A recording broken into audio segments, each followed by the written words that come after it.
আমার আব্বাজান ভাইজানেরা, আল্লাহ পাক রব্বুল আলামিন জানিয়েছেন, মা আতাকুমুর রাসূলু ফাখুযুহু ওয়া মা নাহাকুম আনহু ফান্তাহু ওয়াত্তাকুল্লাহ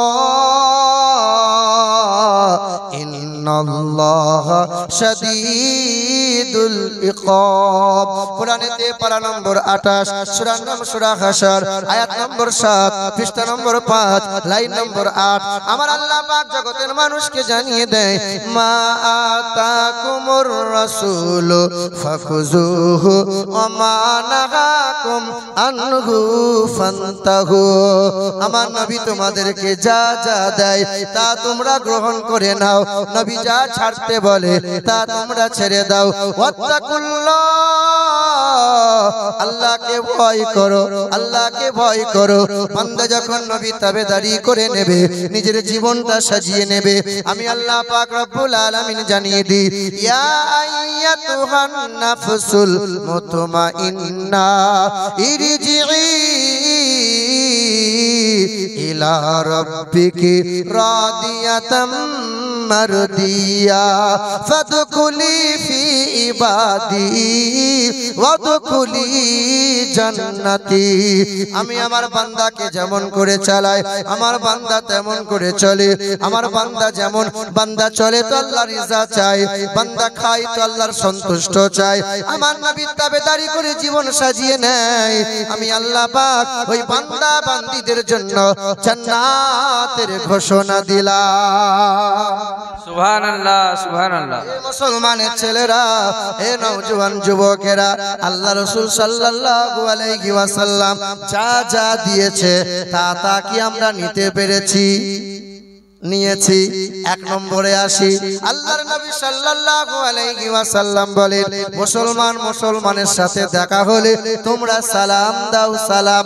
আল্লাহ পাক রব্বুল আলামিন জানিয়ে দেন, ইয়া আইয়ুহাল্লাযীনা আমানু লা তাদখুলু বুয়ুতা গায়রা বুয়ুতিকুম।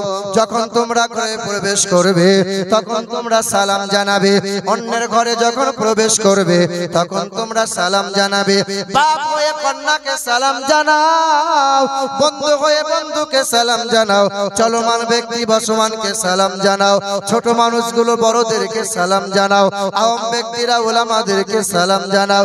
সালাম সালাম সালাম, যত বেশি সালাম দেবে, সালামুন আলাইকুম তিবতুম ফাদখুলুহা খালিদিন। কোরআনেতে পারা নম্বর 24, পৃষ্ঠা নম্বর 6, লাইন নম্বর 12। আমার আল্লাহ পাক জগতের মানুষকে জানিয়ে দিল, হাসরের কঠিন ময়দানে জান্নাতের দরজায় বান্দা দাঁড়িয়ে যাবে, তাকে সালাম সালাম সালাম সালাম দিয়ে ডাকা হবে, ইল্লা কিলান সালামান সালামা। সেখানে শুধু সালাম আর সালাম। পৃথিবীর জমিনে সালাম দেবে যারা, সেই দিনে সালাম পেয়ে রহমতের বালাখানায় প্রবেশ করবে তারা। বিবি হয়ে স্বামীকে সালাম জানাও, স্বামীরা তোমরা বিবিদের সালাম জানাও। সালাম দিয়েছি আমরা। কালকে আপনি যাবেন বাড়িতে, কি বলবেন? আসসালামু আলাইকুম জরিনার মা। আপনার বউ কি বলবেন? ঢাং করে সালাম দিতে হবে না। কি বলছো বলো? কেন কেন বলুন তো? আপনি জীবনে সালাম দেননি, তবে হ্যাঁ একবার আপনি সালাম দিয়েছেন। কই বলুন তো? টুকটুকে লম্বা একটা পাঞ্জাবি পরে, বড় একটা টুপি মাথায় দিয়ে, শাশুড়ি দেখছে সর্বনাশ, বড় হুজুর বিয়ে করতে এসেছে, পাথর নড়ে কিন্তু জামাই। কি ওই দিনে একবার সালাম দিয়েছে, জীবনে আর কোনোদিন সালাম জানাই না। কি বলছেন বলুন? কিছুদিন আগে একটা মহিলা আমাকে বলছে, হুজুর তাবিজ দেন তো একটা, আমার স্বামী আমাকে দেখতে পারে না। আমি মনে মনে চিন্তা করলাম, বেশিরভাগ সংসারে অশান্তি হয় এই মহিলাদের মুখের কথার কারণে। কেন অশান্তি বলুন তো? বেশিরভাগ অশান্তি হয় স্বামীদের সন্দেহ করে, আর এখন সন্দেহের হারটা বেশি বেড়েছে। কেন? সিরিয়াল দেখে যে ও সিরিয়ালে কি দেখানো হয়, এক একটা পুরুষের 3টে 4টে করে বউ হয়। রাতের বেলা শুধু মনে মনে চিন্তা করে মরদ তো এখন গোলমাল করছে না তো, আপনি শুধু মোবাইলটা রেখে দিয়ে একটু বাইরে যাবেন, ঘেটে নেবে সব। আপনি তো ছাড়ের ছাড়, হুজুররা ছাড় পায় না, কি বলছেন বলুন। হ্যাঁ, ও সাংঘাতিক জিনিস। আমি চিন্তা করলাম এর মুখ বন্ধ করতে হবে, মুখ যদি বন্ধ হয় ঘরে শান্তি। আমি চিন্তা করলাম কি দিই, সাদা একটা কাগজ নিয়ে মোটা করে তাবিজ বানানোর পরে আমি বললাম এক কাজ করবি, তো স্বামী যখন রোদ গরমে কাজ করে বাড়ি আসবে, তুই আগে দরজার কাছে গিয়ে বলবি আসসালামু আলাইকুম, মিষ্টি সুরে সালাম দিয়ে তাবিজটা দাঁতে করে টিপে ধরে থাকবে, কথা বলবি না। 3 সপ্তাহ পরে আমাকে ফোন করছে, হুজুর আপনার তাবিজে সাংঘাতিক কাজ, মরা মানুষ জিন্দা হয়ে যাবে। আর কি হয়েছে কি বলে, আমার স্বামী আর অশান্তি করে না। আর অশান্তি করবে কি করে, তো মুখ বন্ধ করে দিয়েছি। কি বলছেন বলেন?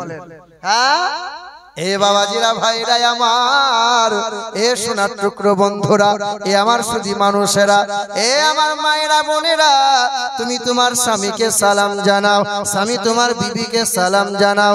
তোমার ছেলেটা গুড মর্নিং শিখেছে, তোমার ছেলেটা গুড আফটারনুন বলে, তোমার ছেলে রাত হলে গুড নাইট বলে।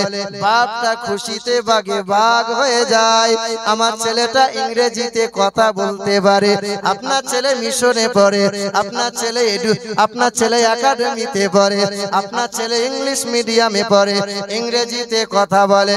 এ মুসলমানের ছেলেরা, এ নওজোয়ান যুবকেরা, তোমার ছেলেটাকে বলে দিও, বাপ মরে গেলে ওই বাপের জানাজায় দাঁড়িয়ে ইংরেজি আর চলবে না, মায়ের কবরটা জিয়ারত করার সময় আর ইংরেজি চলবে না, বিয়ের পিড়িতে বসার সময় আর ইংরেজিটা চলবে না, মসজিদে নামাজে দাঁড়িয়ে যখন যাবে আর ইংরেজিটা চলবে না, চলবে তো আরবি চলবে, চলবে তো কোরআনের ভাষা চলবে। আরবি হলো আল্লাহর ভাষা, আরবি হলো নবীজির ভাষা, আরবি হলো কবরের ভাষা, আরবি হলো আখিরাতের ভাষা। সব জায়গায় আরবি চলবে, সব জায়গায় ইংরেজি চলবে না, ঠিক কি না? এ মুসলমানের ছেলেরা, তুমি তোমার ছেলেকে গুড মর্নিং শেখাচ্ছ, বলো তো বাবা গুড মর্নিং বললে পরে কয়টা নেকি পাওয়া যায়? গুড মর্নিং মানে কি? ভালো ভালো সকাল, শুভ সকাল। আচ্ছা বলেন, আমার বাপ মরে গেছে, মন খারাপ করে বসে আছি দরজার সামনে, আর আপনি গুড মর্নিং, আচ্ছা আমার ভালো সকাল না খারাপ সকাল? সালাম দাও সালাম সালাম, যে করে যে ব্যক্তিটা সালামের আদান প্রদান বেশি করে, আল্লাহ পাক ওই বাড়িতে ওই ঘরে রহমত আর শান্তিতে মালামাল করে দেয়। যারা বলে সুবহানাল্লাহ সুবহানাল্লাহ। মুসলমানের ছেলেরা, এ নওজোয়ান যুবকেরা, ছেলেটাকে বুকে কোরআন ধরাও, ছেলেটার বুকে কোরআন দাও, তুমি নিজে কোরআন পড়ো।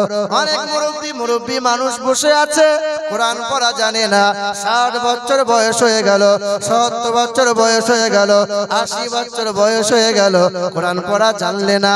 মসজিদে কোরআন আছে, একবার তো কোরআনটাকে চুমা দিতে পারলে না, কোরআনটাকে বুকে নাও, কোরআনটাকে চুমা দাও, কোরআনে হাত বোলাও, আল্লাহকে বলো ও দয়ার মালিক আল্লাহ, তোমার এই কালাম তুমি কি বলেছো আজ পর্যন্ত জীবনে পড়ে দেখার সুযোগ পেলাম না, আর দেখার সুযোগ হলো না। আল্লাহ পাক বড় খুশি হয়, এই বান্দা যখন কোরআন পড়তে পারে না, অথচ আল্লাহর কালামকে বুকে নেয়, অথচ আল্লাহর কালামকে চুমা দেয়, অথচ আল্লাহর কালামকে হাত বোলায়। হ্যাঁ মুসলমানের ছেলেরা, ছোট্ট একটা রেহেল কাঠের টুকরা, অসংখ্য কাঠের টুকরা আছে, পা লাগলে কেউ সালাম করে না, কোরআনের ছোঁয়া পেয়েছে কাঠের টুকরা রেহেল, সঙ্গে সঙ্গে আল্লাহ পাক দাম বাড়িয়ে দিয়েছে। রেহেলে যদি পা লেগে যায় সালাম করি কি করি না? কোরআনের ছোঁয়া পাওয়ার কারণে কাঠের টুকরা রেহেলের দাম বাড়িয়েছেন কে? অনেক কাপড় জামা আছে, পা লাগলে কেউ দুঃখ প্রকাশ করে না, ছোট্ট একটা কাপড় দিয়ে জুজদান বানায়, কোরআনটাকে জড়িয়ে রাখা হয়, ওই জুজদানে যদি পা লেগে যায় সঙ্গে সঙ্গে সালাম করে, আহারে পা লেগে গেল। ওই কোরআনের ছোঁয়া পাওয়ার কারণে কাপড়ের টুকরার দাম বাড়িয়েছেন কে? বান্দা তুমি কোরআন পড়তে পারো না, কোরআনের ছোঁয়া নাও, কোরআনটাকে বুকে নাও, কোরআনটাকে চুমা দাও, কোরআনটাকে আঁকড়ে ধরো, কোরআনে হাত বোলাও। আল্লাহ পাক রব্বুল আলামিন তোমার মতো বান্দাকে তার পিয়ারা বান্দা বানিয়ে নেবে। সুবহানাল্লাহ সুবহানাল্লাহ। এ মুসলমানের ছেলেরা, এ নওজোয়ান যুবকেরা, খবর নিয়ে দেখা যাও, ফ্রান্সের বিখ্যাত একজন ডক্টর, যিনি মমির বিখ্যাত একজন সার্জেন, স্পেশালিস্ট সার্জেন, এই ডক্টর মরিস বুকাইলি, তিনি কি করেছিলেন? মিশরে একটা একাডেমি কনফারেন্সে হাজির হয়েছিলেন। ওই কনফারেন্সের तमाम বক্তারা কোরআনের সুনাম করেছিল। কোরআনে কোনো ভুল নাই, কোরআনে কোনো ত্রুটি নাই। সব বক্তার বক্তব্য শোনার পরে টনক নড়ে গেল। এই ডক্টর মরিস বুকাইলি বলেছিল, আমি বাইবেল পড়েছি, আমি জান্দাবাস্তা পড়েছি, আমি রামায়ণটা পড়েছি, तमाम ধর্মগ্রন্থে কিছু না কিছু ভুল পাওয়া যায়, কোরআনে ভুল নাই। না না, কোরআনটা আমি ভুলবার করে দেখাবো। এই মরিস বুকাইলি কি করেছিল? মরিস বুকাইলি 1980 সালে এই আরবি ভাষার কোরআনটা আয়ত্ত নিয়েছিল। 5 বছর ধরে কোরআন পড়েছিল। সূরা ফাতিহা থেকে শুরু করে দিল, কুল আউযু বিরাব্বিন নাস পর্যন্ত পড়ল, ব্যাখ্যাগুলো দেখলো, অনুবাদগুলো পড়লো, শানে নজুলগুলো পড়লো। কোরআনটাকে বুঝে নেওয়ার পরে 5 বছর পর রিসার্চ করার পরে সাংবাদিকদের সম্মুখে দাঁড়িয়ে বলেছিল, বাইবেলে ভুল পেয়েছি, রামায়ণে ভুল পেয়েছি, জান্দাবাস্তায় ভুল পেয়েছি, ত্রিপিটকে ভুল পেয়েছি, तमाम ধর্মগ্রন্থে কিছু না কিছু ভুল পেয়েছি, কিন্তু মাথা নত করে মানতে বাধ্য হয়। আমি ডক্টর মরিস বুকাইলি, যিনি মমির স্পেশালিস্ট সার্জেন, আমি ডক্টর মরিস বুকাইলি বলে দিয়ে যায়, কোরআনে কোনো ভুল নাই, কোরআনে কোনো ত্রুটি নাই। সঙ্গে সঙ্গে কালেমায়ে লা ইলাহা ইল্লাল্লাহু মুহাম্মাদুর রাসূলুল্লাহ কালেমা পড়ে ঈমান নিয়ে এলো। নিজের নামটা পাল্টে দিয়ে নাম রেখে দিল সুলাইমান। সুবহানাল্লাহ সুবহানাল্লাহ। এ বাণী সকলের নয়, শুধু মুমিনের, যারাই চলবে মেনে ফল পাবে কোরআনের। এ বাণী সকলের নয়, শুধু মুমিনের, যারাই চলবে মেনে ফল পাবে কোরআনের। ঘরে বলো কিবা রাষ্ট্রে বলো, অশান্তি দূর করে শান্তি আনে। সমাধান সমাধান চাও যদি জীবনে মরণে, ফিরে যাও খুঁজে নাও, চোখ রাখো কোরআনে। সমাধান যাহার পরশ পেয়ে পাথর হলো সোনা, সন্দেহ ভুল নাই তাহার একটি কোনা। যাহার পরশ পেয়ে পাথর হলো সোনা, সন্দেহ ভুল নাই তাহার একটি কোনা।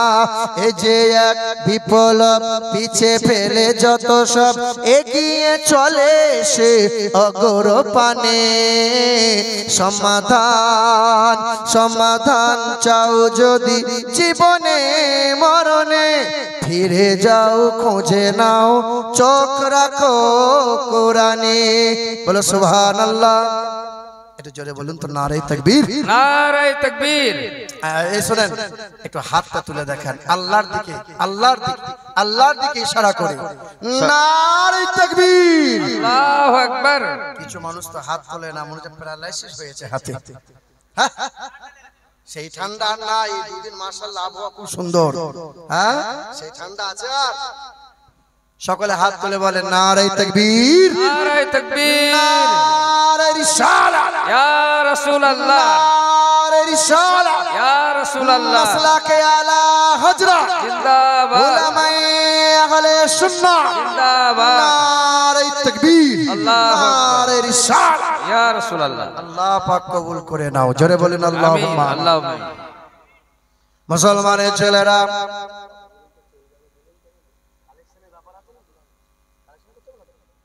ঠিক আছে,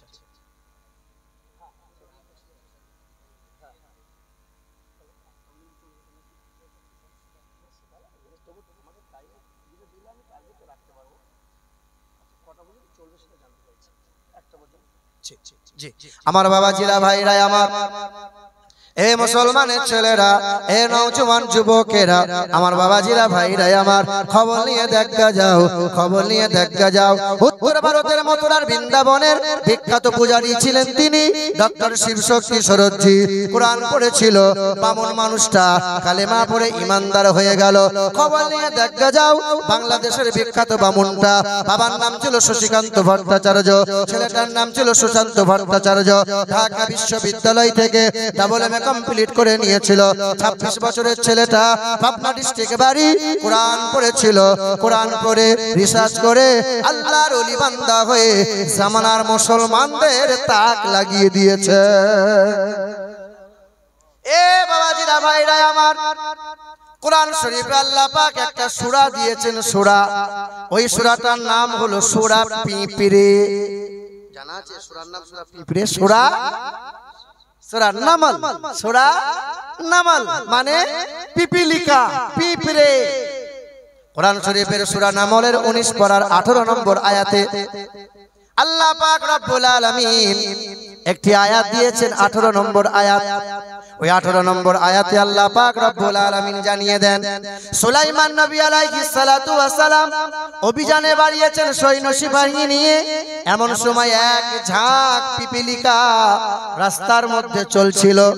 এমন সময় একজন রানী পিপিলিকা উচ্চস্বরে বলেছিল, তোমরা সবাই গর্তের মধ্যে ঢুকে যাও। খুব লক্ষ্য করেন, ভালো করে ধ্যান দিয়ে শোনেন, শিক্ষিত মানুষ যারা খুব মনোযোগ সহকারে শোনেন। আমাদের পাকস্থলী কয়টা? কিন্তু পিঁপড়ের পাকস্থলী হলো 2টা। দেহ তো এইটুকু, পাকস্থলী 2টা। আমরা যেমন বাজার করি, পিপিলিকাও সেই রকম বাজার করে। আমরা যেমন ঘর বানাই, পিপিলিকা ওই রকম করে ঘর সুন্দর করে বানায়। আহারে, পিপিলিকার কান নাই, কান নাই। সুলাইমান নবী যখন যাচ্ছিলেন, রানী পিপিলিকা, 3টে প্রাণী, একটা হলো মৌমাছি, একটা হলো উই পোকা, আর একটা হলো পিপিলিকা। এই 3টে প্রাণীর রাজা থাকে না, সবাই রানীরাই পরিচালনা করে। রানী পিপিলিকা বলল, সবাই লুকিয়ে যাও, সুলাইমান নবী আসছে। পায়ের শব্দ শুনে শোনা যায় সুলাইমান নবী দলবল নিয়ে আসছে, আমাদেরকে পিষে দেবে, আমরা শেষ হয়ে যাব। সঙ্গে সঙ্গে জার্মানের বিখ্যাত একটা বৈজ্ঞানিক, ওই বৈজ্ঞানিকের নাম হলো ডক্টর উইলসন। ওই ডক্টর উইলসন কি করেছিল? ওরা নাকি বলে কোরআনে কোনো ভুল নাই। এই তো কোরআনের ভুল পাওয়া গেছে, পিঁপড়ের তো কোনো কান নাই, তাহলে পিঁপড়ে শুনলো কেমন করে? কথা খুব মনোযোগ সহকারে শুনবেন, বিজ্ঞান সম্মত আলোচনা করছি মুসলমান। এ বাবাজিরা, ভাইরা আমার, ছন্দ করে কেচ্চা কাহিনী বলে অনেক কিছু শোনানো দেওয়া যায়।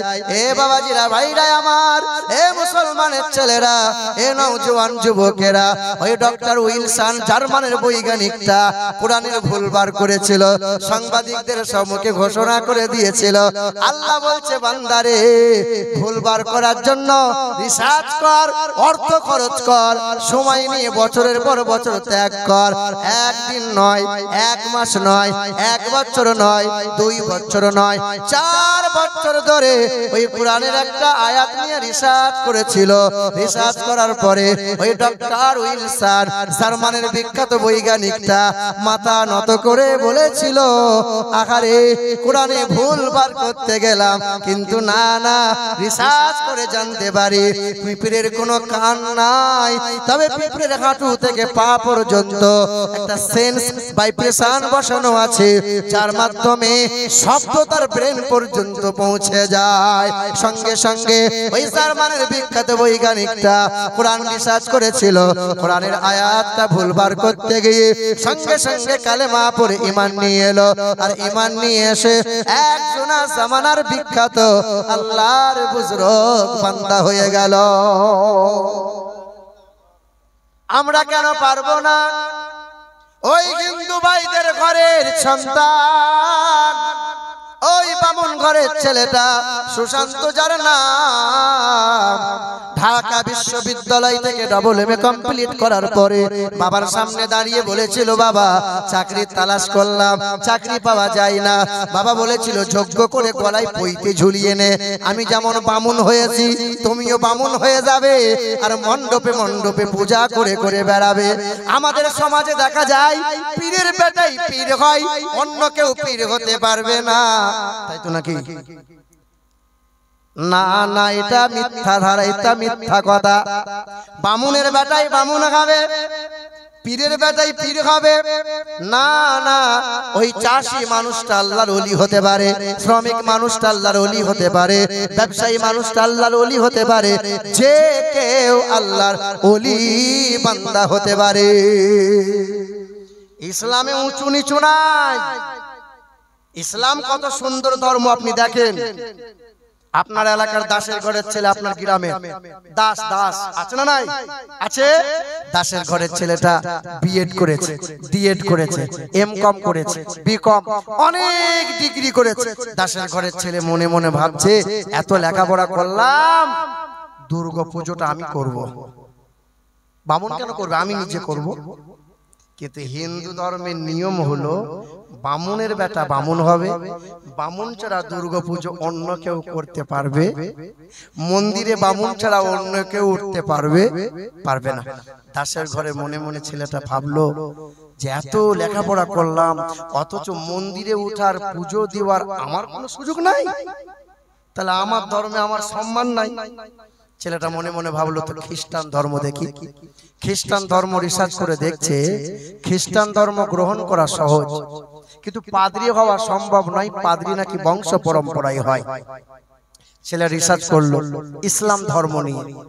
হ্যাঁ, এই মালদা ডিস্ট্রিক্টে পুকুরিয়া থানা আছে, ওই থানার আন্ডারে গত রমজান মাসে বামুন ঘরের ছেলে আমার হাতে 6 মাস পিছনে ঘুরে ঘুরে বেরিয়ে আগের বছরে রমজান মাসে কালেমা পড়ে ঈমান নিয়ে আসছে। ছেলেটাকে কোরআন পড়া বাংলার কাঞ্জলি ঈমান দিয়েছি, আনু পড়ো। ছেলে ঈমান নিয়ে আসছে। ছেলেটা বলেছে, হুজুর আমার নামটা কাউরি কাছে বলবেন না এখন। আমি ঠিক আছে বলবো না। ওই ছেলেটাকে নিয়ে আমার কাছে মোট 11 জন হলো আজ পর্যন্ত কালেমা লা ইলাহা ইল্লাল্লাহু মুহাম্মাদুর রাসূলুল্লাহ কালেমা পড়ে ঈমান নিয়ে আসছে। জোরে হবে না? এটা আমার গর্ব না, এটা মহান মালিকের কৃপা। আমার মতো গুনাহগারের মাধ্যম দিয়ে আল্লাহ পাক ইসলামকে এইভাবে প্রচার করিয়ে নিচ্ছেন। এ বাবা, দাসের ঘরের ছেলেটা মনে মনে ভাবলো ইসলাম ধর্ম দেখি। রিসার্চ করার পরে জানতে পারলো চাষির ঘরের ছেলেটা যদি মৌলবি হয় সে ইমামতি করতে পারে। ওখানে নিচু জাত উঁচু জাত বলে কিছু নাই। দাসের ঘরের ছেলেটা গোসল করে কালেমাটা পড়ে নিল, ইমানদার হয়ে গেল। এই দাসের ঘরের ছেলেটা ইমাম সাহেবের পাশে বসে কোরআন পড়া শিখলো, নামাজের তরিকাগুলো শিখে নিল। শিখে নেওয়ার পরে আপনাদের গ্রামের ইমাম সাহেব 5 দিনের ছুটি নিয়ে ভাইয়ের বিয়ে হবে বলে বাড়ি চলে গেল। ইমামতি করার মতো কেউ নাই। দাসের ঘরের ছেলেটা মসজিদে দাঁড়িয়ে আছে, নামাজ পড়বে। আপনার মতো মুসল্লি লোকটা ওই ছেলেটার হাত ধরে ইমামতির জায়গায় দাঁড় করিয়ে দিলেন। বলেন তো গোবিন্দপুর এলাকার মুসলমানের ছেলেরা, আমার বাপরা, এই কাল ছিল দাসের ঘরের ছেলে। এই ছেলেটার হাত ধরে যদি মসজিদে ইমামতির জায়গায় দাঁড় করিয়ে দেওয়া হয়, এই ছেলেটা ইমামতি করতে পারবে কি পারবে না? পারবে। এর যদি যোগ্যতা অর্জন করা থাকে এই মক্কা মদিনায় ইমামতি করতে পারে। কিন্তু আফসোস, হিন্দু ঘরের দেখেন বামুন ঘরের ছেলেটা দাস ঘরের মেয়েকে বিয়ে করতে পারবে না। দাসের ঘরের ছেলেটা ব্যানার্জি মুখার্জি ঘরের মেয়েকে বিয়ে করতে পারবে না। শেখ ঘরের মেয়ে খান ঘরের ছেলেকে বিয়ে করতে পারে। আনসারি ঘরের ছেলে মুমিন ঘরের মেয়েকে বিয়ে করতে পারে। পাকিস্তানের ছেলে ভারতের মেয়েকে বিয়ে করতে পারে। আমার ধর্মে উঁচু জাত নিচু জাত নাই। এক কাতারে দাঁড়িয়ে যাও। উকিল দাঁড়িয়ে গেছে, কাঁধে কাঁধ মিলিয়ে মাস্টার দাঁড়াবে, কাঁধে কাঁধ মিলিয়ে চাকর দাঁড়াবে, কাঁধে কাঁধ মিলিয়ে শ্রমিকটা দাঁড়াবে। উঁচু নিচু বলে কিছু নাই, জাতিভেদ নাই, ভেদাভেদ নাই, কালো বর্ষা নাই, আরবি বিহারি নাই, বাঙালি গুজরাটি নাই। এক কাতারে দাঁড়িয়ে যাও। এটা হলো ইসলাম, যেখানে উঁচু নিচুর ব্যাপার চলবে না, ভেদাভেদ চলবে না, জাতিভেদ চলবে না। তার নাম হলো দ্বীন ইসলাম। জোরে হবে সুবহানাল্লাহ। ইসলাম ধর্ম কত সুন্দর আপনি দেখেন। আল্লাহর নবী বলেন ওই যে মহিলা বিশ্বাগিরি করত, চামড়ার ব্যবসা করত, ওই মহিলাটা ইমানদার ছিল, গুনাহের কাজ করে করে বেড়ায়। ওই মহিলা রাস্তা দিয়ে যেতে যেতে কুকুর পিপাসায় কাতর হয়ে আছে, ওই মহিলা নিজের ওড়নাটা কুয়ার মধ্যে ভিজিয়ে দিয়ে নিচড়ে পানি দিল, কুকুরটা সুস্থ হয়ে বাড়ি চলে গেল। আল্লাহর নবী বললেন আল্লাহ পাক এই নেক কাজটা এমন পছন্দ করে নিয়েছে, তার সব গুনাহগুলো মাফ করে দিয়েছে। কাল মহিলা বিশ্বাস ছিল, নবী বলেন ওই মহিলাটা জান্নাতি। আল্লাহর নবী বলেন একজন মহিলাকে আমি মিরাজে গিয়ে জাহান্নামে দেখে এলাম, ওই মহিলা আমার পরিচিতি মহিলা। সাহাবায়ে কিরামরা খোঁজ নিয়ে বললেন ইয়া রাসূলুল্লাহ, ওই মহিলার বাড়িতে একটা বিড়াল থাকতো, ওই বিড়ালটাকে কষ্ট দিত, ওই বিড়ালটাকে খেতে দিত না, দিনরাত লাঠি করে আঘাত করত, খাঁচার মধ্যে বন্দী করে দিয়েছিল, ওই বিড়ালটা অসুস্থ হয়ে মারা গিয়েছে। আল্লাহর নবী বলেন ওই মহিলা নামাজি হতে পারে, কিন্তু আমি দেখে এলাম ওই মহিলা জাহান্নামের আগুনে জ্বলছে। ইসলাম ধর্ম দেখেন, একটা কুকুরের সেবা করলে একজন গুনাহগার মহিলা জান্নাতি হয়। ইসলাম ধর্ম দেখেন, একটা বিড়ালকে কষ্ট দেওয়ার কারণে নামাজি মহিলা জাহান্নামে যায়, একটা কুকুরের সেবা করলে গুনাহগার মহিলা জান্নাতি হয়। বিড়ালকে কষ্ট দেওয়ার কারণে কি হয়? জাহান্নামী হয়। একটা মানুষ হয়ে এক মানুষকে যদি কষ্ট দেয়, ওই মানুষটা জান্নাতি হবে? হ্যাঁ, আচ্ছা বলেন তো বাপ। আল্লাহর নবী বলেন আমি যখন মিরাজ গেলাম, ওয়াজ ভুলে যাবেন না, আল্লাহর নবী বলেন আমি মিরাজ গেলাম তো জাহান্নামে দেখি মহিলাদের ভিড় বেশি। কাদের ভিড় বেশি? কাদের? কেন? আল্লাহর নবী বলেন মহিলারা অল্প জিনিসে সন্তুষ্ট হয় না। আপনি 1 কেজি ওজনের কাতলা মাছ নিয়ে এসেছেন, সালমার মা রান্না করো, তা আপনার বউ তখন বলবে আমার বাপ না 4 কেজি ওজনের কাতলা মাছ খাইয়েছে। মানে কোনোদিন আপনার নাম করবে না, কথাই কথাই বাপের বাড়ি, কথাই কথাই বাপের নাম। কি বলছেন বলুন? ওরা কোনোদিন অল্প জিনিসে সন্তুষ্ট। দ্বিতীয় নম্বর হলো ওরা কোনোদিন পরের ভালো দেখতে পারে না। 3 নম্বর হলো ওদের মুখে বেশি গীবতের কথা শোনা যায়, ওদের মুখে হাদিস কোরআন কম শোনা যায়। এই যে কথা বুঝতে পারছেন? হ্যাঁ, 2 ভাই সংসার করছে, 2 ভাই দিয়ে বিয়ে হয়েছে মনে করুন। বিয়ে হওয়া মানে এখনকার সময় বিয়ে হওয়া মানে আলাদা হওয়া, ভেনু হয়ে যাওয়া, ঘর আলাদা, বাড়ি আলাদা, গোয়াল আলাদা, ছাগল আলাদা, গরু আলাদা। তো বড় ভাইয়ের গরু আর ছোট ভাইয়ের গরু, বড় ভাইয়ের গরুতে দিন গেলে পরে 2 কেজি করে দুধ দেয়, আর ছোট ভাইয়ের গরুতে 8 কেজি 10 কেজি দুধ দেয়। বড় বউ কিন্তু সহ্য করতে পারে না। প্রতিদিন স্বামীকে বলে তুমি কি নামাজ পড়ছো হে? বলে কেন? তোমার গরুর দুধ বাড়ে না কেন? বুঝে দেখো দেখিনি কি এটা কি কথা হলো? আল্লাহ যা দেয় তাই সন্তুষ্ট। বুঝে শোনো, এক কাজ করো, যদি তুমি পারো তো গরুর দুধ বেশি বাড়াও, আর যদি না পারো তো এমন করে বদদোয়া করো যেন ছোট ভাইয়ের গরুটা ঠাড়ো মরে যায়। কি বলছেন বলুন? এ তো স্বামী সেই রকম বউয়ের কথার বাইরে যেতে পারে না। কি বলছেন বলুন? এই যে হুজুররা ওয়াজ করছে না, কোন মানুষটা বউয়ের কথা শোনে না? এখানে 2 ঘন্টা হুজুর ওয়াজ করবে বটে, হুজুরকে বলবে তোমার বউয়ের সামনে 10 মিনিট ওয়াজ করবে তো? কোনো কল নাই যে হুজুররা বসে আছে, জিজ্ঞেস করেন না কেন? হ্যাঁ, 10 মিনিট বিবির সামনে কথা বলার ক্ষমতা নাই। হ্যাঁ, 2 ঘন্টা ভাষণ দিয়ে চলে যাব। একদিন রাজা আর রানী খুশি হয়ে দিয়েছে, আলহামদুলিল্লাহ, আল্লাহ কবুল করুক, আল্লাহ আমার হায়াতে দারাজ করুক, মাশাআল্লাহ। এই আমার সোনার টুকরো বন্ধুরা, আমার সুধী মানুষরা না দিতে পারেন, এটা আমার জন্য নয়, এটা আমার মাদ্রাসার ওই কাজ চলছে, ইনশাআল্লাহ মাদ্রাসার কাজে লাগবে, আলহামদুলিল্লাহ। আমার শিক্ষিত মুসলমান সুধী মানুষরা নিজে জায়গা কিনে নিজে সে জায়গার উপরে, আমার এলাকায় না সব ওহাবি, সব এইখানে মাল, এইখানে হাত বাঁধে সব কটা, কেউ চাঁদা দেবে না, আমি জানি। আমি কাউকে চাঁদাও নিই না, টাকাও লবো না, নিজে জায়গা কিনেছি, এই জালসা করে করে মানুষ দেয়, সেখানে 5 কাঠা জায়গা কিনেছি, আলহামদুলিল্লাহ। সেই জায়গার উপরে মাদ্রাসা হবে, আর আলহামদুলিল্লাহ আমার মাদ্রাসা এমন ভাবে করব যে আমার পয়সাতেই চলবে, কোনো বাচ্চাকে দিয়ে কালেকশন করব না, আর জীবনে কোনোদিন মাদ্রাসার নামে মাইকে কালেকশন করতে দেব না। আপনাদের বলে দিয়ে যায়, আপনাদের গ্রামে কোনো জায়গা থেকে মাইকে যদি মারুতি গাড়ি করে কালেকশন করতে আসে মাদ্রাসার নামে, চাঁদা দেবেন না। খবর নিয়ে দেখেছি 1/3 মাদ্রাসায় যায় না। এ বাবাজিরা, শোনার টুকরো বন্ধুরা আমার, তো সবাই কম বেশি বিবির কথাই সব মানি আমরা, ঠিক না বল? তাই এই মানুষটা মসজিদে গিয়েছে, দিয়ে নামাজ বাদ এক কোণে মন খারাপ করে বসে আছে, আল্লাহ কি করব, আল্লাহ দিয়ে দোয়া করছে, আল্লাহ আমার বিবি যা চাইছে আল্লাহ তুমি পূরণ করে দাও। আল্লাহ পাক বিবির মনের আশা তুমি বাসনাগুলো পূরণ করে দাও। আল্লাহ পাক বলছে, বান্দা তুই যা চাইবি চেয়ে নে, এমন দিয়া দেবো তুই জীবনে আর কোনোদিন চাইবি না।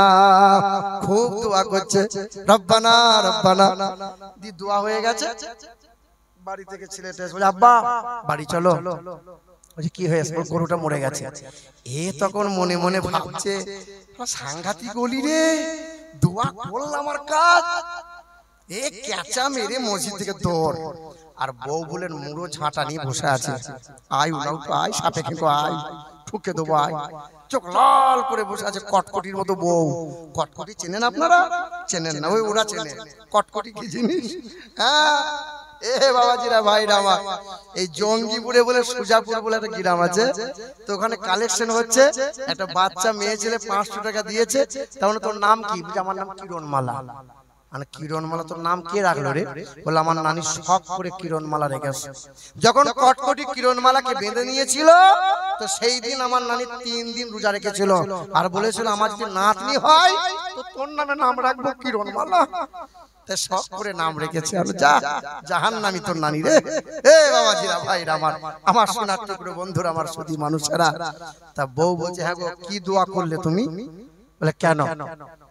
বলে তোমার ভাইয়ের গরু ঠাড়ো হয়ে আছে, আর তোমার গরু কেল্লা পথে। তাই এ তখন বলছে, আল্লাহর কাছে দোয়া আমি করেছিলাম, দোয়া নিশ্চয়ই কবুল হয়েছে, মালাকুল মউত ফেরেশতাও এসেছে, কিন্তু একই রঙের গরু দুটো দেখতে, আর গোয়াল পাশাপাশি গোয়াল, মনে হয় একটা এদিক থেকে ওদিকে মাল চলে গেছে, গোলমাল হয়ে গেছে রে। কি বলছেন বলুন? এই মা বোনেরা, পরের অমঙ্গল যেন চেয়েও না, পরের খারাপই কোনোদিন চাইবে না। আমার মুসলমানের ছেলেরা, এ নওজোয়ান যুবকেরা, কথা ভুলে যাবেন না। আল্লাহর নবী সাল্লাল্লাহু আলাইহি ওয়াসাল্লাম বলেন, দোজাহানের বাদশা বলেন, একজন মহিলার যদি 4টে গুণ ভালো হয়, আল্লাহ পাক রব্বুল আলামিন জান্নাতের 8টা দরজা খুলে দেন। 1 নম্বর হলো ওই মহিলা 5 ওয়াক্ত নামাজ পড়বে। 2 নম্বর হলো ওই মহিলা রমজান মাসে রোজা রাখবে। ওই 3 নম্বরে ওই মহিলা স্বামীর সেবা করবে। স্বামীর সেবা করা মানে তুই তোকারি করবে না, ভাষা খারাপ করবে না, আঙুল তুলে কথা বলবে না, স্বামীর সেবা করবে। 4 নম্বর গুণওয়ালা মহিলা, ওই মহিলা পর্দাশীলাই চলবে, বেহায়ার মতো চলবে না, বেপরদাই চলবে না। হ্যাঁ, 4টে গুণ যদি ভালো করে নেয়, আল্লাহর নবী বলেন জান্নাতের 8টা দরজা আল্লাহ পাক ওই মহিলার জন্য খুলে দেন। তবে একটা গুণ যদি খারাপ হয়, বারবার বলেছেন সালমার মা, পেট বার করে পঞ্চায়েত যেও না, পেট বার করে ব্যাংকে যেও না। আপনার গ্রামের হুজুর কিন্তু সত্য কথা বলতে পারবে না। কাল আপনি সামনে জুম্মা দিনে বলতে বলবেন, হুজুর এই হুজুরকে যদি বলেন, শোনেন, এই হুজুরকে যদি জুম্মার দিনে বলেন, হুজুর যত সত্য কথাগুলো আছে আপনি বলেন তো। আপনার গ্রামের ইমাম সাহেব যদি জুম্মার দিনে দাঁড়িয়ে দাঁড়িয়ে বলে দেয়, গোবিন্দপুরের মাটিতে যারা সুদ খায়, সুদখোরের বাড়ি আমার খাবার খাওয়া যাবে না। যে ব্যক্তিটা মদ খায় তার বাড়িতে আমার খাবার খাওয়া যাবে না। যার বউটা পেট বার করে ব্যাংকে পঞ্চায়েতে যায় তার ঘরে আমার খাবার খাওয়া যাবে না। তারপরের দিন ইমামের চাকরি আর কি বলছেন বলেন? বাবাজিরা ভাইরাই আমার, এ সোনার টুকরো বন্ধুরা আমার, সুধী মানুষেরা, তবে মহিলাদের একটা গুণ যদি খারাপ হয়, 4টের মধ্যে একটা গুণ যদি খারাপ হয়, আল্লাহর নবী বলেন মহিলাদের মাঝে মধ্যে ঠুকুনি দেওয়া লাগবে। না শাসন করিও, তবে মহিলাদের 4 জায়গায় কোনোদিন মারিও না। জানা আছে আপনার? 40 বছর সংসার করছেন, জানেনই না, থাপ্পড় মেরে দিয়েছেন, ঘুষো দিয়েছেন আপনি। আল্লাহর নবী বলেন মহিলাদের 4 জায়গায় মারিও না। নবী বলেন মহিলাদের মুখমণ্ডলে কোনোদিন মারিও না। আল্লাহর নবী বলেন মহিলাদের মাথায় কখনো মারিও না। মহিলাদের বক্ষস্থলে কোনোদিন মারিও না। মহিলাদের পিঠে কখনো মারিও না। মারবেন কোথায়? জায়গা আছে? আমার আমার বাবাজিরা, মহিলাদেরকে মারিও না। ও তোমার যৌবনের প্যাস মিটানি, ও তোমার অর্ধাঙ্গিনী, ও তোমার স্ত্রী, ও তোমার বিবি, ওর মতো জীবন সঙ্গিনী দুটো কাউকে আর পাবে না। আপনার গ্রামের যে বিচার করে মাতব্বর, ওর বউ যদি কাল পালিয়ে যায় রাগ করে, 1 মাস যদি বাপের বাড়ি চলে যায়, দেখবে কাল খাপা হয়ে গেছে, মাথার তার ছিঁড়ে গেছে, বউয়ের জন্য পাগল হয়ে যাবে। কি বলছেন বলেন? বেদ বলে দিয়েছে শোনো। আবার ওয়াজের দিকে চলে আসেন, ভুলে যাবেন না, বেদ বলে দিয়েছে শোনো। আম সন্তা সরতি শতপতি মার মেঘে সুন্দরম মঙ্গলম, মার মেঘে সুন্দরম মঙ্গলম। এ মুসলমানের ছেলেরা, এ নওজওয়ান যুবকেরা, ও নমো ইন্দ্রজোনা উপশ্রুত নামে নরসংসা ভবিষ্যতে পৃথিবীর জমিনে বিশ্বের মহান নেতা, মহাবৈজ্ঞানিক একজন আসবেন, তিনি, তার নাম হবে নরসংসা। যারা বাংলা করলে হবে প্রশংসিত, যারা আরবি করলে হবে মুহাম্মদুর রাসূলুল্লাহ।